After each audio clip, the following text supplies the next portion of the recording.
মুসলিম মানে গোটেই মুসলিমকে হাকাও মানে একদম ব্ৰহ্মপুত্ৰৰ পৰা ভাহি কিনে বাংলাদেশত যাব লাগিব। অসমত থকা মুছলমান ভাইসকলক যে উচ্ছেদ কাৰ্য চলাই আছে ডক্টৰ হিমন্ত বিশ্ব শৰ্মা ডাঙৰীয়াৰ নেতৃত্বত অসম চৰকাৰখনে, তাৰ মাজতে মই এটা গৰিয়ামৰীয়া দেশী জাতীয় পৰিষদৰ এজন মানে ব্যক্তিৰ পৰা মই যিখিনি শুনিলো, এই ব্যক্তিজনক মই এটা কুৱেশ্যন কৰোঁ, আপুনি গৰিয়ামৰীয়া দেশী জাতীয় পৰিষদ বুলি যে গৰ্ব অনুভৱ কৰি যে কৈ আছে যে আপোনালোকে খিলঞ্জীয়া বুলি, ইয়াত কোনটো মুছলমানৰ গাত লিখা আছে এইটো অখিলঞ্জীয়া বুলি আপোনালোকে কওকচোন। আৰু এটা কুৱেশ্যন আপোনালোকক গৰিয়ামৰীয়া দেশী জাতীয় পৰিষদ ভাইক, যে আপোনালোকে কওকচোন যিবিলাক উচ্ছেদ চলাই আছে তাত কি এজনো গৰিয়ামৰীয়া দেশী জাতি পৰিষদ নাই নেকি? নিশ্চয় আছে।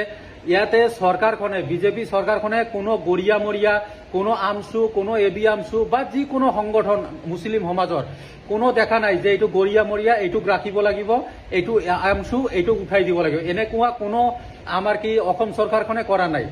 মুছলিম মানে গোটেই মুছলিমকে হাকাও, সেম তেনেকেতো উচ্ছেদ কাৰ্য চলাই আছে। গতিকে গৰিয়ামৰীয়া জাতি পৰিষদ ভাই আপোনালোকক মই কৈছো, এইটো ডক্টৰ হিমন্ত বিশ্ব শৰ্মাৰ চক্ৰান্ত। আপোনালোকক ভাগ ভাগ কৰি মানে আপোনালোকৰ মাজতে কাজিয়া লগাই দিয়াৰ কাৰণে এটা চেষ্টা চলাইছে। গতিকে আপোনালোকে একগোট হওক, নহলে আপোনালোকে চাই আছে আপোনালোকৰ